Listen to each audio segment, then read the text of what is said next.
வணக்கம் நண்பர்களே, இது அரண்சை.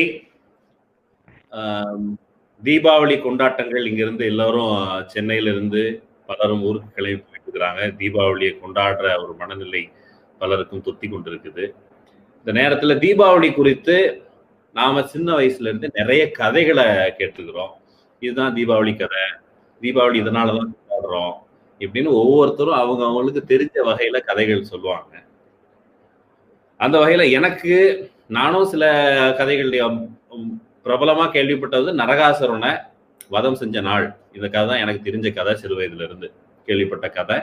பட் ஆனா தீபாவளி கொண்டாட்டங்களின் போது அது குறித்து நம்ம சிந்திக்கிறது இல்லை. பெரும்பாலும் வெடி கிடைக்குமா, இது ஒரு முக்கியமான சிந்தனையா இருக்கும். அப்புறம் அன்னைக்கு என்ன பலகாரம் செஞ்சு தருவாங்க, அது முக்கியமான சிந்தனையா இருக்கும். அப்புறம் அன்னைக்கு டிவியில என்ன படம் போடுறாங்க அல்லது தியேட்டர்ல என்ன படம் போடுறாங்க, இது எல்லாமே முக்கியமான சிந்தனையா கதைகளா நமக்குள்ள பரிமாறப்படுகிற கதைகளாக இருக்கும். ஆனா தீபாவளி 12 காலமாக கொண்டாடப்பட்டு வந்தாலும் அதற்கு பின்னால நிறைய கதைகள் சொல்லப்பட்டாலும் அந்த கதைகள் குறித்து குழந்தைகளாக இருந்த நாம அதை குறித்துலாம் நிறைய நம்ம சிந்திச்சிருக்க மாட்டோம். இப்போ கொஞ்சம் வளர்ந்ததுக்கு பிறகு தீபாவளி குறித்து தேடி கதைகளை தேடி வரலாறு தேடி படிச்சிருக்கலாம். சிலர் படிக்கலாம், சிலர் அதையும் கடந்து வர நாள கொண்டாடிட்டு போகும். கொண்டாட்டம் அதுதான் முக்கியம், அதை தாண்டி நம்ம இதுல பேசுறதுக்கு ஒண்ணும் இல்லை அப்படின்னு சொல்லுவாங்க. திராவிட இயக்கத்தவர்கள் இதை திராவிட ஆரிய போர் இப்படின்னு ஆய்வு பண்ணுவாங்க. இந்த கட்டத்துல நாம ஒரு மார்க்சிய முறையில வரலாற்றை பார்க்கிற பேராசிரியர் அருணன் அவர்களோடு நாம பொதுவில் இருக்கிற தீபாவளி பற்றிய கதைகளை நம்ம தலைப்பா வச்சிருக்க மாதிரி கதை பேசலாம். நம்ம கதை பேச போறோம், கதை கேட்க போறோம். ஒரு திண்ணை பேச்சு போலவோ அல்லது ஒரு அரங்கத்துல பேசுறது போலவோ நம்ம ரொம்ப நெருக்கமா நம்ம நீங்க விருப்பம் இருக்கிறவங்களும் கூட நீங்க அவங்கவுங்க நீங்க கேள்விகளை கேட்கலாம். கேள்விகளுக்கு வாய்ப்பு இருந்தா அதையும் கூட ஐயா நான் கேட்கிறேன். ஐயா வணக்கம். வணக்கம். ஏற்கனவே அறிமுகத்துல சொன்னது போல கதை பேசுறதுதான். கதைகள் நிறைய கதைகள் இருக்கும். புராணங்கள்ல இருந்து சில கதைகள் சொல்லுவாங்க, அன்றாட வாழ்க்கையில இருந்து சில கதைகள் வரும். தீபாவளி பற்றி நிறைய கதைகள் நம் சமூகத்துல பரவலா இருக்குது. நான் இதுக்கு இந்த நிகழ்ச்சிக்காக கொஞ்சம் அப்படி தேடும் பொழுது இந்தியாவில் பல்வேறு சமூகங்களுக்கும் வேற வேற கதைகள் இருக்குது. இப்ப நான் அந்த ஒவ்வொரு கதைகளாதான் நான் உங்கள்கிட்ட கேட்டு தெரிஞ்சுக்க போறேன். முதல்ல பரவலா பிரபலமா இருக்கிற கதைகள் குறித்து பேசலாம். முதல்ல தீபாவளி குறித்து உங்களுடைய செய்தியை முதல்ல சொல்லிருங்க, நம்ம பேசலாம். இல்ல, மக்களுக்கு கொண்டாட்டம் தேவைப்படுது, அதுதான் மிக முக்கியமான அம்சம். நம்மளை போன்ற ஆய்வாளர்கள், சமூக நோக்குள்ளவங்க அது உள்ளுக்க புகுந்து பார்க்கிறோம். அதனுடைய குறுக்கு வெட்டு தோற்றத்தை தரிசிக்க முயலுகிறோம். இது நம்ம பாடு, ஆனா இதுவும் தேவை. ஆனா முதல்ல நீங்க சொன்னது போல ஒரு மார்க்சிய பார்வை என்பது எப்படி இருக்க வேண்டியிருக்குன்னா, வெகு மக்கள் மாசஸ்ன்னு சொல்லுவோமே, அந்த வெகு மக்களுடைய கண்ணோட்டம் தீபாவளி பற்றி என்னவாக இருக்கு என்பதை மனதில் வைத்துக்கொண்டு ஒரு மார்க்சியவாதி பேச வேண்டியது. இது ஒரு அடிப்படையான விஷயம். எந்த ஒரு முக்கியமான நிகழ்வை பற்றி ஆய்வு செய்யும் பொழுதும் மார்க்சியம் அத்தகைய ஒரு நல்ல ஒரு பாடத்தை நமக்கு போதிச்சிருக்கு. மக்களிடமிருந்து முற்றிலும் விலகி போய் நின்று பேசாத, எழுதாத, அது நீ நினைக்கிற அந்த மக்களுக்கு பயன் தராது. அதுதான் அம்சம். அதேதான் நான் முதல் விஷயமா சொல்றேன். சாதாரண மக்கள், குறிப்பா தமிழ்நாட்டுலதான் ரொம்ப தீவிரமாக தீபாவளி கொண்டாடப்படும். இதை நம்ம முதல்ல அங்கீகரிச்சாகணும். இப்ப நான் யோசிச்சு பார்க்கணும், சின்ன பிள்ளையில இருந்து இன்னைக்கு வரைக்கும் தமிழ்நாட்டுல ரொம்ப தீவிரமா, ரொம்ப பெரிதா, ரொம்ப சிறப்பா கொண்டாடுகிற மத பண்டிகை அப்படின்னா தீபாவளி தான். இங்க 88% பேர் இந்து மக்கள்.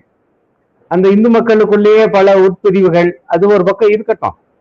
ஆனா பொதுவாக இன்றைக்கு நிலைமையை பார்க்கிறோம், இந்துக்கள்னு சொல்லக்கூடிய எல்லாரும் ரொம்ப தீவிரமாக கொண்டாடுவது இதைத்தான். பாருங்க, இந்த கொரோனா நோய் தொற்று காலத்தில் கூட கடந்த ஒரு வாரமா சென்னையில அந்த டி நகர் பகுதியில முக்கியமான வீதிகள்ல அப்படி நெரிசலான கூட்டம். எல்லாத்தையும் மறந்துட்டா நம்ம ஆளு இந்த 4 நாள் தான் இருக்கு, 5 நாள் தான் இருக்கு, 2 நாள் தான் இருக்கு அப்படின்னு அந்த துணிமணி வாங்க போகிற அந்த வேகத்தை பார்க்கும்போது அந்த கொண்டாட்டம் என்பது மனிதர்களுக்கு எப்படி தேவைப்படுது, வெகு மக்களுக்கே தேவைப்படுது. அவ்வளவு கஷ்டங்கள் இருந்தாலும், அவ்வளவு துயரங்கள் இருந்தாலும், இந்த கொரோனா காலத்துல பொழப்பெல்லாம் போச்சு நிறைய பேருக்கு. ஆனாலும் கிடைச்சதை வச்சு அல்லது ஏதேனும் மிச்சம் மிதாரி சேமிச்சு வச்சதை எடுத்து பிள்ளைகளுக்கு துணியை வாங்கிடணும். குறிப்பாக கணவன் மனைவி நம்ம 2 பேருக்காவது ஒரு லேசாவது ஒரு பட்ஜெட்ல துணிமணிகள் வாங்கிடணும் அப்படின்னு ஒரு தெளிவாக இருக்கிற மாதிரிதான் படுது இந்த கூட்டத்தை எல்லாம் பார்க்கும்போது. அதனால நம்ம இது முதல்ல அங்கீகரிக்கும். இது ஒரு அடிப்படையில மக்களுடைய பண்டிகையா இருக்கு. இந்த அங்கீகாரத்தோடு வேறு சில வரலாற்று செய்திகளையும் நீங்க சொன்னது போல கதைகளையும், ரொம்ப காலத்துக்கு முன்பு வரைக்கும் பாத்தீங்கன்னா கதை தான் வரலாறா இருந்திருக்கு. இந்த துணை கண்டத்துல வரலாற்று நூல்கள் எவ்வளவு இருக்குது. இப்பதாங்க வரலாறு எழுதுறாங்க. ஆதி காலத்துல எழுதப்பட்டது பூரா புராணங்கள் தான், இதிகாசங்கள் தான். உண்மையிலேயே வரலாறுன்னு பாத்தீங்கன்னா முஸ்லிம் யாத்திரிகர்கள் எழுதினதான் இன்றைக்கு 1000 ஆண்டுகளுக்கு முன்பு அல்பரூனி இந்தியா பத்தி எழுதியது அது பாத்தீங்கன்னா வரலாற்று நூல் என்று சொல்லலாம். அதற்கு பிறகு முஸ்லிம் மன்னர்கள் ஒவ்வொருத்தவங்களும் தங்களுடைய வாழ்க்கை வரலாறு எழுதியிருக்காங்க. அக்பர் நாமா உட்பட அவங்க எழுதியிருக்காங்க. பாபர் நாமா அவர் எழுதினாரு, அக்பர் நாமாவை இன்னொரு அறிவாளியை தன் கூடவே வச்சிருந்து எழுத வச்சார். இப்படி எல்லாம் அவங்களுக்கெல்லாம் அந்த வரலாற்று உணர்வு ரொம்ப அதிகம். அப்புறம் சொல்லவே வேண்டியதில் ஆங்கிலேயர்கள் ஐரோப்பியர்களுக்கு இருந்த வரலாற்று உணர்வு. நமக்கு இன்னும் பாத்தீங்கன்னா 2200-300 ஆண்டுகளுக்கு முன்பே கிரேக்கர்களுக்கும் ரோமானியர்களுக்கும் வரலாற்று உணர்வு இருந்துச்சு. அவங்களும் வரலாற்று நூல்கள் எழுதிட்டாங்க. ஆனா இந்த துணைக்கண்டத்துல பாத்தீங்கன்னா அப்படியே நடந்தது அப்படியே எழுதுவது ஒரு விசாரணை. ஹிஸ்டரி என்றாலே விசாரணை என்றுதான் அர்த்தம். ஆனா அப்படி ஒரு விசாரணையுடன் நடந்தது அப்படியே ஒரு உண்மை அறிஞ்சு எழுதுவது என்பது இல்லை. மாறாக நிறைய அதீத புனைவுகளுடன் எழுதுவது அல்லது பழைய நினைவுகளை அப்படி இதிகாசங்களாக புராணங்களாக பதிவு செய்வதுதான் இங்கே வழமையாக இருந்திருக்கு. ஆகவே நமக்குள்ள சிக்கல் என்னன்னா அந்த காலத்தை உணர்ந்து கொள்ள அந்த புராணங்களுக்குள்ளேயும் இதிகாசங்களுக்குள்ளேயும் தான் போய் எடுக்க வேண்டியது. அப்படி எடுக்கும் போதுதான் வடக்க பள்ளிக்கூடங்கள்ல இப்ப நான் மும்பைல படிச்சேன். மும்பைல ஹிந்தில இங்கிலீஷ்ல ஹிஸ்டரி, ஹிந்தில இத்திஹாஸ் தான் சொல்லுவோம் அங்க. ஓஹோ, இது நல்ல செய்தி. அப்போ நீங்க சொல்றது போல புராணங்களில் இருந்துதான் இந்தியாவை பொறுத்தளவுக்கு சர்வதேச அளவிலையும் புராணங்களை நம்ம முற்ற புறந்தள்ளிட்டு வரலாறு எல்லாம் புரிஞ்சுக்க முடியாது. கதைகள் வரலாறோட சேர்ந்திருக்கு. வரலாற்றை முற்றிலும் புனைவு. ஆனா புனைவோடு எவ்வளோ வரலாறு எவ்வளோ அப்படின்னு நம்ம கண்டுபிடிக்கிறது அது ஆய்வாளர் வேலை இல்லையா? அதுல முதல்ல இப்ப தமிழ்நாட்டுல பரவலா இருந்த கதை நரகாசுரன் கதை தான். அதுக்குதான் வர பாக்குறேன். கதை இப்ப பெரியார் உள்ளிட்டவர்கள் நரகாசுரன் மலர்லாம் வெளியிட்டாங்க. நரகாசுரன் அது எங்க ஆளு, எதிரில் இருந்தவங்க எதிராளுங்கிற மாதிரியான ஒரு அபிப்பிராயம் கருத்து. அதுக்கு தீபாவளியை கொண்டாடாதீங்க, அது நம்ம மீது திணிக்கப்படுகிற அடிமை முறை அப்படின்லாம் திராவிட இயக்கத்தின் தரப்புல சொல்லப்பட்டது. ஆனாலும் மக்கள் அப்கோர்ஸ் இப்போ இன்னொரு விஷயமும் கூட, தமிழ்நாட்டுல தீபாவளிங்கிறது மெல்ல மெல்ல பரவலா தீபாவளி கொண்டாடி இருக்கலாம். ஒரு சடங்கா அன்றைய நாள்ல கறி எடுத்து வைக்கிறது, படையல் வைக்கிறது, இது இருந்தாலும் கூட இன்னைக்கு வெடி வெடித்து கொண்டாடுகிற அளவுக்கு அது கொஞ்சம் பரவலாயிருக்கு, இன்க்ரீஸ் ஆயிருக்குது. வடக்க ஹோலி இங்க வந்தது போல தீபாவளியும் வடக்கு இருக்கிற மாதிரியிலே இங்க ஒரு கொண்டாடுகிற முறை பரவலாயிருக்குது. இயக்கத்தவர்கள் சொன்ன அந்த நரேஷனுக்கு பிற்பாடும் அது ஏன், அந்த கதையினுடைய ரெலவன்ஸ் என்ன, நாம அதை எப்படி புரிஞ்சுக்கணும், அதுக்கு தான் வர்றேன். இப்ப சாதாரணமா பெரியவங்க கிட்ட கேட்டா தீபாவளி ஏன் கொண்டாடுறோம், ஒரு மிக முக்கியமான அம்சம் நீங்களே ஆரம்பத்துல அழகா தொட்டு காமிச்சிங்க. தீபாவளி கொண்டாடுற வெகு மக்கள் தீபாவளி எதுக்காக கொண்டாடுறோம்னு ஆராய்ச்சி பண்ணி எல்லாம் கொண்டாடுறது கிடையாது. தீபாவளினா கொண்டாடணும் ஐயா, அதுவும் இந்த முறையில தான் கொண்டாடணும். அதிகாலையிலேயே எண்ணெய் தேய்ச்சி முழுகணும், முழுகிட்டு புத்தாடை உடுத்தணும். அப்புறம் மாமிச உணவு உண்றவங்க கண்டிப்பா மாமிசம் சமைச்சு உண்ணணும், மரக்கறி உண்றவங்க மரக்கறி உண்ணணும். உண்மையிலேயே அதிகாலை விடியறதுக்கு முன்னாடியே அந்த பண்டிகையுடைய முக்கியமான பகுதியை முடிச்சிடணும். இந்த பாங்கு இருக்குல்ல, இது ரொம்ப கராராக நம்மால, நான் சின்ன வயசுல இருந்து பாக்குறேன், முன்பாதான் இருந்திருக்கணும். குறைஞ்சபட்சம் அண்மை கால சில நூற்றாண்டுகளாவது இதை ரொம்ப கராரா பின்பற்றுறாங்க. இவ்வளவுதான் அவங்களுக்கு தெரியும். கொஞ்சம் உள்ள போய் பெரியவங்கிட்ட பேசுனா ஐயா நரகாசுரன் கதை தான் சொல்றாங்க. அநேகமாக 99 விழுக்காட்டு பெரியவங்க சொல்றது நரகாசுரன் கதை தான். ஆகவேதான் நான் அந்த கதை பற்றி தமிழ்நாட்டை பொறுத்தவரை நான் தமிழ்நாட்டை பத்தி தான் பேசுறேன். பாத்தீங்கன்னா நரகாசுரன் கதையை பற்றி மகாபாரதத்துல குறிப்பாக ஒரு பகுதி வருது. அப்புறம் விஷ்ணு புராணத்துலதான் ரொம்ப விரிவாக வருகிறது. நான் இது ரெண்டையும் வச்சே நான் ஏற்கனவே தேவாசுர யுத்தம் ஆரிய திராவிட யுத்தமா என்று ஒரு நூல் எழுதியிருக்கேன். அதுல ஒரு அத்தியாயத்துக்கு தலைப்பே நரகாசுரனும் தீபாவளியும் என்பதுதான். அதுல நான் இந்த மூல நூலில் இருந்து கையாண்டிருக்கேன் மகாபாரதம் என்ன சொல்லுது. அப்ப அந்த நரகாசுரனை ஏன் கொலை செய்ய வேண்டி வந்துச்சு என்பதை சொல்லும் போது மகாபாரதம் ஒரே ஒரு வரிதான். இந்திரனின் இடத்தை கடும் தவத்தின் மூலமும் வேத ஞானத்தின் மூலமும் அடைவதற்காக அந்த அசுரன் 1000 வருடங்கள் தவம் இருந்தான். அவனது திறவினாலும் கரங்களின் வலிமையினாலும் யாராலும் வெல்லப்படாத அளவுக்கு வளர்ந்து இந்திரனுக்கு தொல்லை கொடுத்தான். தன்னை காக்குமாறு விஷ்ணுவை நினைத்தான் இந்திரன். அவரும் வந்து அவனை கொன்றார். இவ்வளவுதான் சாரம் மகாபாரதத்தில் இருக்க. நான் அப்படியே மேற்கோள் காட்டுகிறேன். எனக்கு அதுல உள்ள ஒரு 2-3 சொற்கள் ரொம்ப உறுத்தலா இருந்துச்சு. என்னையா தவம் தானேயா இருந்தான், என்ன பாவம் பண்ணா நரகாசுரன்? தவம் என்பது அன்றைக்கு வந்து ஒரு முயற்சி, ஒரு விடாமுயற்சிக்கு பேர் தானே தவம். தவம் இருக்கிறதுன்னா என்ன? அது இருக்கா. வேத ஞானத்தை, அந்த வார்த்தையை பாருங்க, வேத ஞானத்தின் மூலமாக தான் இந்திர பதவி அடைப்பார். வெறும் ஆயுத பலத்தால் மட்டுமல்ல. ஆயுத பலத்தை பயன்படுத்தினானா இல்லையா என்பதற்குள்ள போனா அவங்களுடைய நேரேட்டிவ் படி, அவங்களுடைய விவரிப்பு படியே பாத்தீங்கன்னா வேத ஞானத்தின் மூலமாகத்தான் அதை அடைய பார்த்தான். பிறகு அவனை கொல்லணும் அப்படின்னா பாருங்க, இது புராணம் அல்லது இதிகாசம். இதுக்குள்ள இருந்து நான் என்ன செய்தியை பார்க்க, இந்திரனுடைய இடத்தை கைப்பற்ற விரும்பினான் அப்படின்னு இந்திரன் தற்காப்புக்காக கூட கேட்டுக்கலாம்ல. இப்போதைக்கு சமூகத்துல இந்திரனை வணங்குகிற ஒரு முறையெல்லாம் இப்ப இல்ல. இந்திரன் அந்த ஸ்தானத்தை இழந்து ரொம்ப நாட்கள் ஆயிடுச்சு. ஆனா இப்போ இந்திரனோட இடத்த வந்து பிற கடவுளர்கள் பிடிச்சிட்டாங்க. இப்போ வழிபாட்டு முறையிலே இந்திரனோட இடத்த அது வந்து இப்போ இந்திர வழிபாடு அப்படிங்கிறது ரொம்ப குறைவாகத்தான் இருக்குது. பிற கடவுளர்களை வழிபடுறாங்க. இப்ப அந்த இடத்த அவர் பிடிக்கிறதுக்கு முயற்சி பண்ணியிருக்கிறாரு. விஷ்ணுட்ட அவர் போய் உதவி கேட்கிறாரு. இது கிட்டத்தட்ட அந்த கான்ஃபிளிக்ட தற்காப்பு தானே அது. ஆமா, ஒரு சின்ன இந்த மின்விசிறியை போட்டுக்கிறேன், எனக்கு ரொம்ப வேர்க்குது. இந்த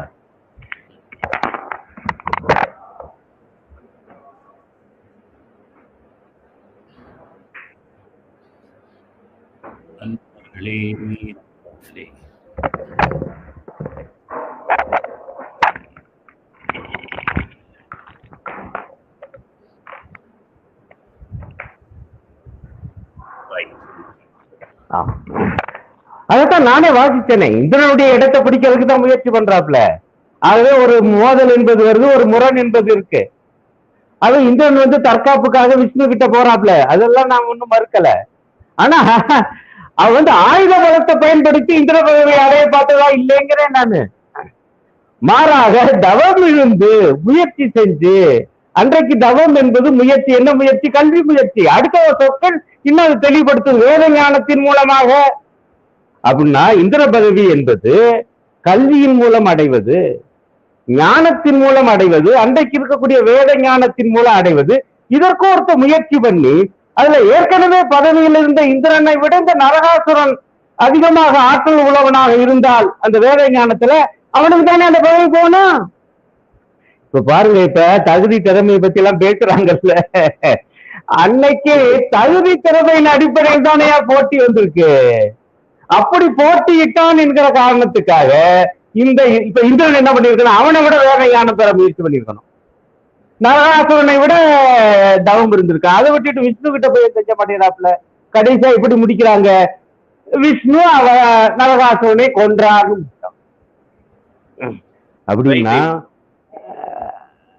அப்படின்னா அன்னைக்கே ஒரு கல்வியிலையும் உயர் பதவிகளை அடைவதிலோ ஒரு போட்டி இருந்திருக்கு. நான் இன்னும் கூட அன்றைக்கு இந்த வார்த்தைகள் இன்றைய நவீன சொல்லாடல். அப்படி நான் என்ன பாக்குறேன்னா, அரச பதவியை அடைவதிலே போட்டி இருந்திருக்கு, அதிகாரத்தை அடைவதிலே போட்டி இருந்திருக்கு. அந்த போட்டியை வேத ஞானத்தின் மூலமாகவும் தவத்தின் மூலமாகவும் அடைய முயன்றவன் தான் நரகாசுரன். அந்த ஒரே பாவத்துக்காக அவனை கொன்றது என்ன நியாயம்? இப்ப பாருங்க, இந்த புராணத்துக்குள்ள இருந்து இப்படி ஒரு வரலாறு வருதா இல்லையா? நரேஷன் வருது. இதுல நான் கேட்க விரும்புறது, தமிழ்நாட்டு மக்கள் வந்து படையல் வைத்துதான் கொண்டாடுறாங்க. படையல் வைக்கிறதுங்கிறது எங்க வீட்டுல யாராவது மூத்தவர்கள் இறந்து போனாங்கன்னா படையல் வச்சுதான் கொண்டாடுறாங்க. நாள் அன்னைக்கு இப்போதைக்கும் வீட்டுல முதியவர்கள் கல்யாண சாவுன்னு சொல்லுவாங்க, வீட்டுல யாராவது முதியவர்கள் இறந்து போனா அவங்களுக்கு வெடி வெடித்து கொட்டடிச்சு முன்னாடி ஆடி அப்படி ஒரு கொண்டாட்டமா தான் இப்பவும் கொண்டு போறாங்க. இந்த நாள்ல தமிழர்கள் பெருவாரியா படையல் வைத்து வெடி வெடித்து கொண்டாடுறது தங்களை வந்து கிட்டத்தட்ட நரகாசுரனோட அசோசியேட் பண்ணிக்கிறதா தானே இருக்குது. நீங்க திராவிட இயக்கமே வரலாம் கூட இயல்புல படையல் வச்சுதான் கொண்டாடுறாங்க. படையல் வந்து கொல்லப்பட்டவர்களுக்கு தான் வந்து படையல் அப்படின்னு சொன்னா அது நரகாசுரனுக்கு தான் நான் அந்த கதையில இருந்து புரிஞ்சுக்கிட்டேன். நரகாசுரனோட தான் தமிழர்கள் நெருக்கமா உணர்றாங்க. அப்படிதானே புரிஞ்சு? அருமை. இல்ல அருமை இல்ல, அநேகமாக இந்த விழா அப்படித்தான் ஆரம்பிச்சிருக்கணும்னு எனக்கு படுது. நானும் அப்படித்தான் யோசிக்கிறேன். தங்களுடைய தலைவன் கொல்லப்பட்டான், ஆகவே அவனுடைய நினைவேந்தல்ங்கிற வார்த்தை இப்ப பயன்படுத்துறோம். அன்றைக்கு அவனுடைய நினைவை ஏந்துவதற்காக படையல் செய்து தாங்கள் வழக்கமாக உண்ணுகிற அதே உணவைத்தான் அவங்களுடைய தலைவனும் உண்டிருப்பான். ஆகவே மரணத்துக்கு பிறகும் ஒரு வாழ்வு உண்டு என்கிற நம்பிக்கை இன்னைக்கே இருக்கும்போது பல நூறு ஆண்டுகளுக்கு முன்பு கண்டிப்பாக ரொம்ப தீவிரமா இருந்திருக்கணும். ஆகவே அந்த அடிப்படையில் நீங்க பாத்தீங்கன்னா அந்த படையல் வச்சு பிறகு அதை சாப்பிடுவது என்கிற பழக்கம் இருந்திருக்கலாம். ஆனா இதுல இடையில ஒரு முக்கியமான மாறுதல் வந்திருக்கு, அதையும் நீங்க பார்க்கணும். அது என்னன்னா, சாதாரண மக்கள் வந்து இப்படி கொண்டாடி இருக்கலாம், ஆனால் ஒரு பகுதியினர் இதை வந்து ஒரு வெற்றி திருநாளாகத்தான் கொண்டாடுறாங்க என்பதையும் நீங்க மறந்துடக்கூடாது. இப்பவே வந்து பாருங்க, வெற்றி திருநாள்னு சொல்லப்படுது, கதையா இருக்குது. ஆனா மக்கள் படையலிட்டு தானே கொண்டாடுறாங்க. எந்த வெற்றி திருநாள்லையும் யாருக்காவது இறந்து போனவங்களுக்கு படையல் வைக்க மாட்டாங்கல்ல. நான் அதை மறுக்கல நண்பரே. நீங்க அதான் பார்க்கணும், இது வந்து எல்லாரும் ஒரே மாதிரியான சிந்தனையோட அல்லது ஒரே மாதிரியான மரபோட வந்தவங்க இல்லைங்கிறேன் நான். வெகு மக்கள் இன்னைக்கும் படையல் வச்சுதான் எல்லாரும் பண்றாங்க. ஆனால் எப்படி அதுக்கான வியாக்கியானம் காலப்போக்கில் கொடுக்கப்பட்டிருக்கு ஒரு ஆதிக்கவாதிகளால் என்பதை நான் சொல்ல வர்றேன். இது இடையில ஏற்பட்ட ரொம்ப கவனமாக செய்யப்பட்ட ஒரு தந்திரம்ங்கிறேன், ஒரு திருகல் வேலைங்கிறேன். அந்த திருகல் வேலையினாலதான் இப்ப என்ன சொல்றாங்க, நீங்க இந்த தீபாவளி வாழ்த்து பூரா பாக்குறேங்க, எல்லாரும் சொல்லி வச்ச மாதிரி இந்த நாள் தீமையை நன்மை வென்ற நாள். இதுக்கு என்ன கருத்தை சொல்லும்? இந்த நாள் இருட்டை அகற்றி ஒளியை கொண்டு வந்த நாள். அப்படின்னா நரகாசுரன் தீமையின் வடிவம், அதான் அர்த்தம். அவனை கொன்ற நாள் தான் நன்மை வென்ற நாள். நரகாசுரன் யார்? இருட்டு. அவன் ஒழிந்த நாள் தான் வெளிச்சம் பிறந்த நாள். அப்படித்தானுங்க வாழ்த்து சொல்றீங்க. பூராமே நீங்க பாருங்க, முதலமைச்சர், துணை முதலமைச்சர் இவங்க கொடுக்கிற வாழ்த்து செய்தியில இருந்து நான் இதெல்லாம் பேசுறேன். இந்த நாட்டுடைய தமிழ்நாட்டுடைய முதலமைச்சரும் துணை முதலமைச்சர் கொடுத்துருக்கிற வாழ்த்து செய்தி பொதுவாகவே இதுதான் மிக முக்கியமான ஒரு புதிய வியாக்கியானத்தை கொடுத்துட்டாங்க. ஓகே, நான் இந்த சைடுல கேக்குறேன். ஒருவேளை முதலமைச்சரோ நம்முடைய முன்னோர், இப்ப வந்து யாராவது நம்முடைய மூத்த தலைவர்கள், முன்னோடிகள், இப்ப காமராஜர் நினைவு நாள சொல்லும்போது அவருடைய நினைவை போற்றுவோம் அப்படின்னு சொல்றோம், காந்தியடிகளுக்கு அப்படி சொல்றோம்.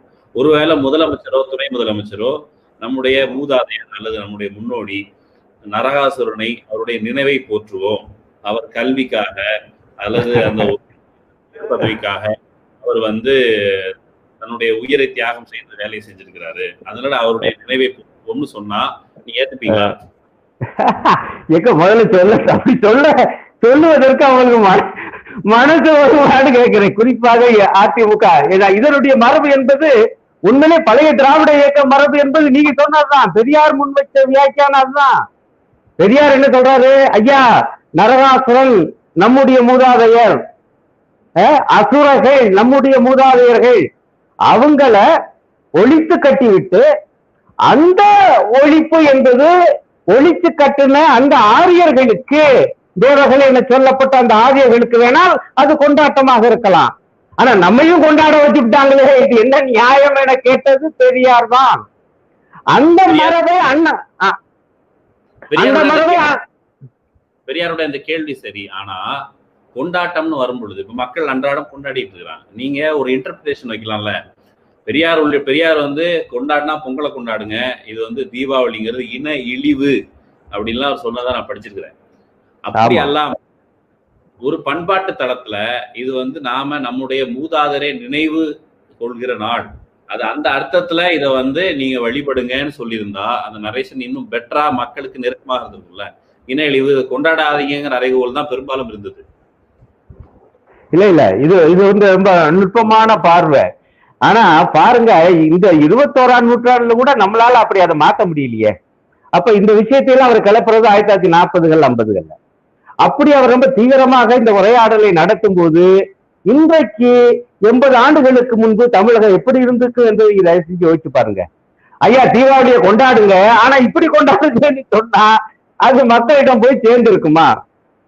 எனக்கு சொல்ல தெரியல. ஆனா பெரியார் அன்றைக்கு ஒரு நிலைப்பாட்டை எடுத்தார், தீபாவளியை கொண்டாடாத, அது ஒன்னை நீயே இழிவுபடுத்திக் கொள்வது. காரணம் இவங்க கொடுக்கிற வியாக்கியானம் இப்படி இருக்குது. நரகாசுரன் தீமையின் அடையாளம், ஆகவே அவனை வென்றார் விஷ்ணு, ஆகவே விஷ்ணுவை துதிக்கிற நாள் இது, இது ஒரு கொண்டாட்ட நாள் என்ற நேரேட்டிவ் என்கிற விவரிப்பு மேலோங்கி இருக்கு. அப்படி வரும்போது இந்த விவரிப்போடு இந்த விழா நடக்கிற காரணத்தினால் இந்த விழா வேண்டாம், இதுதான் அவருடைய பார்வையா இருந்துச்சு. இப்ப நீங்க என்ன சொல்றீங்கன்னா, இந்த விவரிப்புக்கு பதிலாக வேற ஒரு விவரிப்பு, வேற ஒரு நேரேட்டிவை கொடுத்து, உண்மையிலே அதே வந்து சரியான நேரேட்டிவா இருக்கலாம். நமக்காக போராடி நம்முடைய முன்னோர் இறந்து போயிருக்காரு, அந்த நரகாசுரனை போற்று வகையில் இந்த விழா என சொன்னால் அது இன்னும் பொருத்தமாக இருந்திருக்குவே. நீங்க கேக்குறீங்கல்ல, இந்த சிந்தனை சொல்லி பார்ப்போம் என்ன ஆகுதுன்னு. ஏன்னா இதை சொல்வதற்கு இன்னொரு பார்வையும் இருக்குது. வந்து இந்த பத்தி விவாதம் வரும்போது நீங்க தான் சொன்னீங்க, நானும் வேகமா கூகுள்ல போய் பார்த்து நீங்க சொன்னது ரொம்ப கச்சிதமா இருந்துச்சு. பாருங்க, ஜார்க்கண்ட் மாநிலத்துல, ஏன்னா ரொம்ப பேருக்கு இந்த செய்தி தெரியாது, நீங்க சொல்லித்தான் எனக்கு அது வந்துச்சு, நானும் போய் பார்த்தேன். ஜார்க்கண்ட் பகுதியிலும் பீகாரிலும் இப்பொழுதும் அசுர் என்கிற பழங்குடி மக்கள் வாழுகிறார்கள். பாருங்க, அதுல கூகுள் காரணம் என்ன போடுறாப்லன்னா, இவங்க வந்து அவங்ககிட்ட பேசினா என்ன சொல்றாங்க, ஐயா நாங்க சிந்துவெளி நாகரிகத்தை சார்ந்தவங்க, நாங்க வந்து அன்றைக்கு அங்க ஆரியர்களால் விரட்டப்பட்டு இங்க வந்தவங்க, அப்படியே கொஞ்சம் கொஞ்சமா எங்களை விரட்டினாங்க, ஆகவே நாங்க இங்க இருக்கோம், எங்களுக்கு வந்த ஆரியர்களை விட எங்களுக்கு நாகரிகத்தில் உயர்ந்தவங்க. எதன் அடிப்படையில்னா எங்களுக்கு தான் இந்த இரும்பை காய்ச்சுகிற நுட்பம் தெரிந்திருந்தது. இப்ப சமீப கால வரை எங்களுடைய அப்பா அம்மா எல்லாம் இந்த இரும்பை காட்சி தான் பொழைச்சாங்க, இப்பதான் நாங்க விவசாயத்துக்கு வந்திருக்கோம். அவங்க சொன்னதை பூரா ஆதாரத்துடன் கூகுள் போட்டுருக்கு, நீங்க கூட அதை லேசாக சுட்டி காண்பிச்சீங்க, உள்ள போய் பார்த்தா அது முழுமையா வருது. அப்படி என்றால் இந்த நரகாசுரன், அசுரன், அசுரர்கள் என்பவர்கள் ஒரு இனக்குழுக்கள், இந்த மண்ணின் மைந்தர்கள், பழங்குடி மக்கள், அவர்கள் ஆதியிலே உருவான அந்த சிந்துவெளி நாகரிகத்துக்கு சொந்தக்காரர்கள். இந்த வந்தவங்க ஆன ஆரியர்கள் வெளியிலிருந்து வந்து அவங்ககிட்ட இருந்த குதிரை ஏற்றம் மற்றும் வேறு சில வசதிகளின் காரணமாக இவங்களுடன் மோதுறாங்க. அப்கோர்ஸ் மோதல்னா இப்பவுமே மோதலாம இல்லை, அதுல கொஞ்சம் கலப்பும் நடந்திருக்கு, அப்புறம் வந்து மோதலும் இருந்திருக்கு, இது ஒரு தனியா பேசணும் வச்சுக்கோங்க. ஆனால் இங்கு இருந்த அசுரர்கள் என்கிற பழங்குடி மக்கள், அவங்கள வந்து ஹிஸ்டோரியன்ஸ், வரலாற்றாளர்கள் என்ன சொல்றாங்கன்னா திராவிட இனத்தவர்களே தான் சொல்றாங்க, அவங்க பேசிய மொழியே திராவிட மொழி என்று சொல்றாங்க. ஆக அந்த அடிப்படையில் நீங்க பாத்தீங்கன்னா இந்த அசுரர்கள் எனப்படுகிறவர்கள் இங்க நாம சொல்றோமே அந்த மூல திராவிட மொழி பேசி அதிலிருந்து பல தேசிய இனங்கள், தமிழ் தேசிய இனம், தெலுங்கு தேசிய இனம், மலையாளம், கன்னடம், துளு என்றெல்லாம் வந்துச்சு. அதற்கெல்லாம் முந்திய அந்த புரோட்டோ டிராவிடியன்ஸ் எனப்படுகிற மூல திராவிடர்கள், அவங்களுடைய அன்றைய பெயர் அசுரர்கள், ராட்சசர்கள், அரக்கர்கள் என்று இருந்திருக்க வேண்டும் என்பதுதான் என்னுடைய முடிவு. இதெல்லாம் இன்னும் தொடர்ந்து ஆய்வு. ஆனா என்ன ஆகி போச்சுன்னா, இது நம்முடைய முன்னோர்கள் என்ற பார்வையை நமக்கு இல்ல, மாறாக அரக்கன்னா கொடூரமானவன். கம்பெனி அப்படித்தான் பாடி வச்சிருக்காப்புல, இரக்கம் என்னும் ஒரு பொருளில்லா அரக்கர் வரல் உண்டு அப்படின்னு பாடுறாப்புல. அரக்கர்னால இரக்கம் இல்லாதவன். அப்படித்தானே? ஐயோ ராட்சச அப்படின்னா என்ன அர்த்தம்? ஆனா இந்த பழங்குடி மக்கள் ராட்சசர்கள் எனப்படுகிறவங்க. ஆகவே இந்த விவரிப்பையும் சித்தரிப்பையும் மாத்தி வந்து நான் இந்த வார்த்தை பயன்படுத்த விரும்புறேன். அன்றைக்கு ஆரியர்கள், இன்றைக்கு பிராமணியவாதிகள். நான் பிராமணர்கள் சொல்ல மாட்டேன், பிராமணியவாதிகள். அவங்களுடைய இந்த சித்தரிப்பு இன்றைக்கு மேலோங்கி நிக்குது. ஆகவே தீபாவளி கொண்டாட்டம் என்றால் நரகாசுரனை வீழ்த்தியது. நரகாசுரன் யார்? தீமையின் மொத்த உருவம். முடிச்சுட்டாங்க கதைய. அப்படி என்றால் அதே விவரிப்போடு அதே சிந்தனையோடு இன்றைக்கு கொண்டாடுவது என்பது என்ன நியாயம் என்பதுதான் பெரியார் எழுப்பிய கேள்வி. இப்ப ரெண்டு வழி இருக்கு. ஒண்ணு, இந்த விழாவுக்கு பதிலாக ஒரு மாற்று ஏற்பாடு. அப்படித்தான் பொங்கலை கொண்டு வந்தாங்க. இன்னொன்னு, நீங்க அருமையா இன்னொரு விஷயம், விழாவை கொண்டாடுவோம், நேரடிவா மாத்துவோம்யா, விவரிப்ப மாத்துவோம்யா, சித்தரிப்ப மாத்துவோம்யா. நம்முடைய முன்னோர்களுடைய தலைவன், நம்முடைய ஆட்சி அதிகாரத்துக்காக போராடியவன், ஆரியர்களை எதிர்த்து அந்த நரகாசுரன் வீழ்த்தப்பட்ட நாள், அந்த தியாகியினுடைய திருநாள் என்று நம்ம இதை கொண்டாடுவோம். நீங்க சொல்றீங்க. இப்படி பேசுறது இப்பத்தானங்க ஆரம்பிச்சிருக்கோம். இதெல்லாம் அவளுக்கு பண்பாட்டு துறையில் அங்க அரசியல் மாதிரில சடார் என்று மாற்றம் வராது. ஒரு அரசியல் கட்சி போய் இன்னொரு அரசியல் கட்சி தேர்தலை ஜெயிக்கிற மாதிரி பண்பாட்டுல வராது. பல 100 ஆண்டு காலம் ஆகும். ஆகவேதான் அன்றைக்கு ஒரு நல்ல விஷயத்தை முன் வச்சு, நான் அதான் சொன்னேன் ஆரம்பத்துல, இது கொண்டாட்டம்னு. மனிதர்களுக்கு கொண்டாட்டம் தேவை, வறியவர்களுக்கும் தேவைப்படுது, உழைப்பாளி மக்களுக்கும் தேவைப்படுது. நான் சொல்லுவேன், உழைப்பாளி மக்களுக்கு தான் கூடுதலா தேவைப்படுது. ஒரு வருடத்துல 1 நாள் 2 நாள் ஆவது நல்லபடியா எல்லாத்தையும் மறந்து இருக்கணும்யா பிள்ளை குட்டியோட. அப்படிதான் நம்மால் பேசுறாப்புல. அப்ப நீங்க தீபாவளியை கொண்டாடாத அப்படின்னு சொன்னா அப்ப நான் எதை கொண்டாடுவதுன்னு கேட்டான்.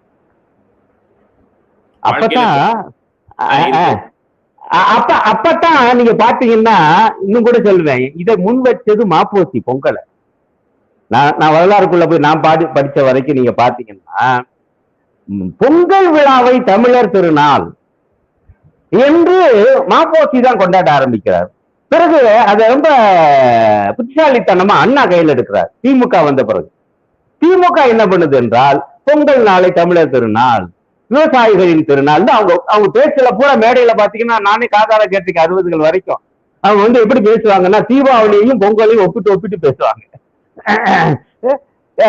இது வந்து எப்படி இயற்கை சார்ந்து இருக்குது, இது எப்படி வேளாண் சார்ந்து இருக்குது, அது எப்படி அந்த கதை இப்படி மோசமான கதை, நம்முடைய தலைவர்களை வந்து இழிவுபடுத்துகிற கதை என்று ஒப்பிட்டு காண்பிச்சு தீபாவளியை பதிலாக பொங்கல்னு கொண்டாந்து, அந்த பொங்கலை தமிழர் திருநாள், விவசாயிகளுடைய திருநாள், அதுல வந்து விளையாட்டு போட்டி, குறிப்பாக ஜல்லிக்கட்டு, இதையெல்லாம் பெருமைப்படுத்தி பேசி இப்படி ஒரு மாற்றம் கொண்டு வந்தாங்க. அதன் பிறகுதான் நீங்க பாத்தீங்கன்னா பொங்கல் ரொம்ப நாளா அதையும் கொண்டாடிக்கிட்டு இருந்தாங்க. அதுக்கு ஒரு புது பொலிவு கிடைச்சது. ஒரு புது பொலிவு. நான் வந்து புத்துயிர்ப்புன்னு கூட சொல்ல மாட்டேன், அதுக்கு ஒரு பொலிவு. அது ஒரு தமிழ் சார்ந்து, தமிழ் தேசிய இன உணர்வு சார்ந்த ஒரு விழாவாக அது அவங்க மாற்றினாங்க. ஆகவே அப்படி ஒரு மாற்று ஏற்பாடு செய்யாம இருக்கிற பண்டிகையை ஒழிச்சு கட்டுவோம் என கிளம்புவதெல்லாம் சாத்தியமே இல்லை. அதுல பணத்தோடய சேர்ந்து இருக்குல்ல, பொங்கலுக்கு போனஸ் கொடுத்தா பொங்கலுக்கு செலிப்ரேஷன் பயங்கரமா இருக்கும், காசு இருந்தா. அதான் இது ஒரு முக்கியமான பாயிண்ட். திராவிட இயக்க ஆட்சிக்கு வந்துதான் போனஸை வந்து பொங்கலோட இணைச்சாங்க. தீபாவளி கொண்டாட்டமே இவ்வளவு விரிவாக ஆனதுக்கு காரணம் அரசு அதிகாரத்தை பயன்படுத்தி பிராமணியவாதிகள் அதை கொண்டாட வச்சதானே. ஏன்னா ராஜா உத்தரவு போட்டா கொண்டாடாம இருக்க முடியாது. நீங்க முதல்ல கொண்டாடாம இருந்தாலும் இந்த பாணியில இப்படித்தான் கொண்டாடணும் உத்தரவு போட்டா நீங்க கொண்டாடித்தான், இல்லாட்டி தவுக்கடி விழும். அதனால அதுவும் அரசியல் அதிகாரத்தை அவங்க பயன்படுத்தினாங்க. அதுக்கு போட்டியா இவங்க என்ன பண்ணாங்கன்னா, அதே அரசியல் அதிகாரத்தை மாநிலத்தில் ஆட்சிக்கு வந்து போனஸ் வந்து பொங்கல் போனஸியா, அப்ப பொங்கலை கொண்டாடு. ஆனா நம்மாளு விவரமான ஆளு தமிழம் பாருங்க, தீபாவளிக்கு பதிலாக பொங்கலை கொண்டாட சொன்னாங்க. நம்மால தீபாவளியும் கொண்டாடுறாப்புல பொங்கலையும் கொண்டாடுறாங்க. எனக்கு ஒண்ணுக்கு பதிலா 2 கொண்டாட்டம்னு. ஆனா நரேஷன், நீங்க சொன்ன மாதிரி நரேஷன் தொடர்பான உரையாடல் நடக்கணும். அதுதான் இந்த நிகழ்ச்சியினுடைய இந்தியா முழுக்கும் ஒரு சிங்கிள் நரேட்டிவ், எல்லா விஷயத்திலும் சிங்கிள் நரேட்டிவை நோக்கி நகர்ற ஒரு ஆபத்தை பாக்குறோம். இப்போ சமீபத்தில் நீங்க சொன்ன அந்த அசூர் பழங்குடிகள் வந்து நெட்ல வாய்ப்பு இருக்கிற நண்பர்கள் தேடி பாருங்க. அசூர் ட்ரைப், அவங்களுக்கு சென்சஸ்ல இத்தனை 1000 பேர் இருக்கிறாங்கன்னு சொல்லி சென்சஸ்ல இருக்குது. அவங்களும் இன்றைக்கு ஒரு கற்பனையான கதாபாத்திரங்கள் இல்லை, அசூர்னு ஒருத்தவங்க இருக்கிறாங்க. தசரா கொண்டாட்டம் இந்தியா முழுக்க நடந்து கொண்டிருந்த பொழுது அந்த மக்களை பொறுத்தளவுக்கு, அசுரர்களை பொறுத்தளவுக்கு, தங்களுடைய மூதாதையரான மகிஷாசுர் அவரை அந்த பெண் தெய்வம் கொன்ற காரணத்தினால் அந்த 9 நாட்களும் அவங்கள துக்கம் அனுஷ்டிக்கிறாங்க. ஸோ இந்த இந்தியா முழுக்க ஒரே நரேட்டிவ், ஒரே வகையான பண்பாடு என்பது உண்மைக்கு நேர்மாறானது. அது இன்னும் ராமாயணத்தை பத்தி சொன்னாலும் பழங்குடிகளுக்கு ஒரு வகையான ராமாயணம் இருக்குது. பழங்குடிகள் மத்தியில வேற கதை இருக்குது. அதை நீங்க தேடி படிக்கிறது இந்த ஒற்றை நரேட்டிவ்ங்கிறது எவ்வளவு பேராபத்து. அவங்களுக்கு வாய்ஸ் இல்லை, அவங்களுக்கு வாக்கு இல்லை, அவங்களுக்கு பெரிய தலைவர்கள் இல்லைங்கிற போது அவங்களுடைய நரேட்டிவ் அப்படி தாழ்த்தப்படுது.